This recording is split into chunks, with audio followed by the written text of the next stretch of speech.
Hey guys, so today is going to be feelings monsters for our small group. So to start, I would talk about maybe some feelings that your child has. So maybe sad, happy, excited, surprised, angry. Obviously right now with all the changes, we kind of have a lot of that going on. And whether they're good or bad feelings, it's important to acknowledge them all. So one of the main things that kids do to work through their emotions is through play and doing different things to express them. So, feeling monsters are a great way to do that. So, to start, I would just get some paper. I just have plain white paper because at my house that's all I have.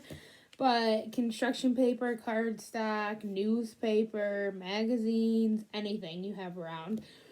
And then I recommended a glue stick, but I don't have one, so I have a stapler. And then I also have tape would work. You're going to need scissors for them to cut, probably child friendly. Pens, markers, colored pencils, whatever you have for them to color, make faces. You could even do like stickers, letters, different like scrap fabric, anything you wanted. You had yarn, string, buttons, beads, anything you had around the house. So I would start by talking about like how typically monsters have a body. So what's your body gonna look like? So I'm just gonna cut out my body really quick.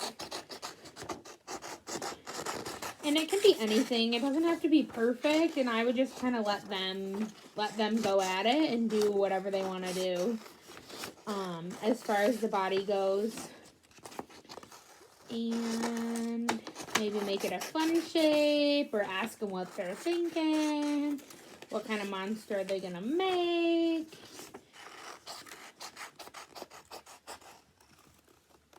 So I just went with this kind of fun little shape. And now I'm going to cut. My monster is going to be a happy monster. And it's going to have some crazy eyes.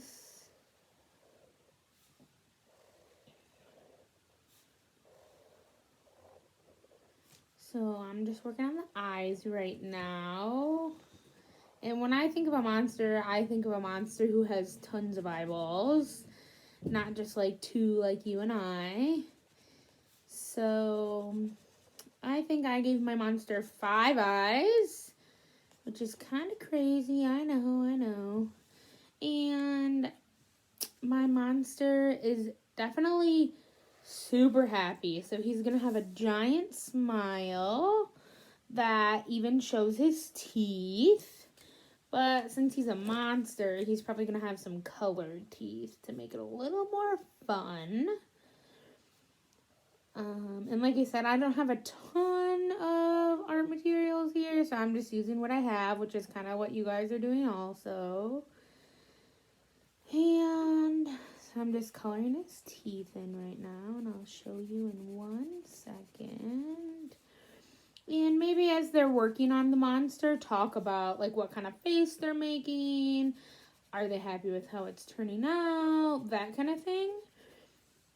And just kind of talk about it and walk them through it. And obviously some frustrations come. Like if they make a wrong mark, they can always cut it off, cover it up, start again.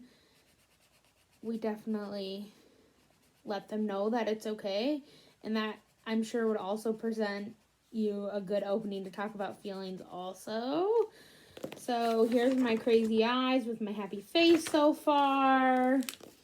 And down here, I'm going to kind of customize the body and cut some legs out. And like I said, it doesn't have to be perfect. Remind them of that. So there's his 2 legs. And I like to crinkle them back and forth.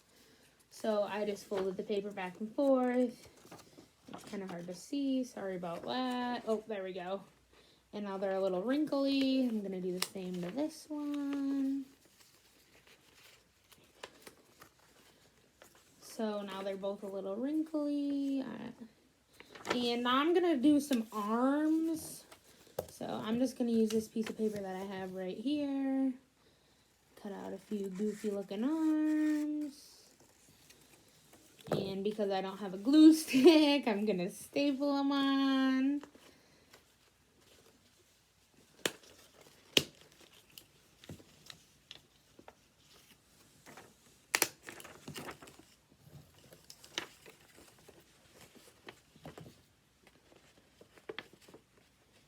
And maybe because he's a monster, he only has 1 arm or 10 arms. Anything crazy like that. So there's his arms. And I'm going to give my monster some crazy hair. So I'm going to cut a strip of paper off here. Whoops. Or I'm going to rip it. Let's try that again. I'm going to cut a little strip over here. And I'm cutting a squiggly line. Obviously, you don't have to. Then I'm just going to put a bunch of little, like, fringes in the paper. Because I don't have yarn. But yarn would work super good for this. And I told you guys that I was making a happy monster.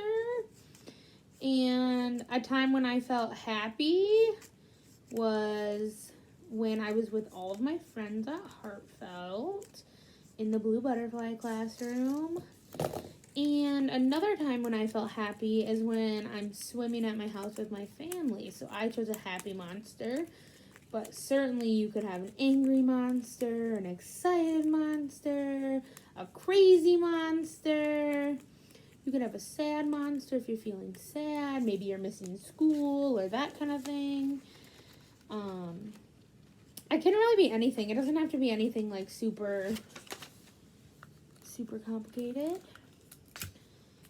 Any feelings that you and your child might be feeling. It might be kind of fun if you did it with them.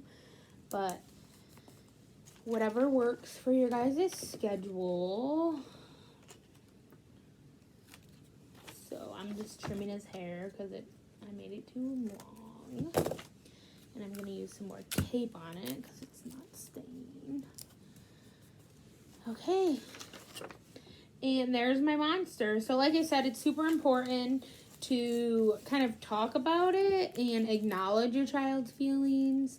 And help them kind of work through it. So maybe if they're feeling sad, maybe talk about like what a sad face looks like. Like, I notice your lower lip is down and your eyes are kind of closed and your head's hanging low. And if you're happy, I notice your eyes are wide open and you have a big smile and your voice might be higher pitched and that kind of thing. So just having them acknowledge their feelings and know that it's okay to have them all, but you have to express them in the right ways is definitely something that we work with all ages.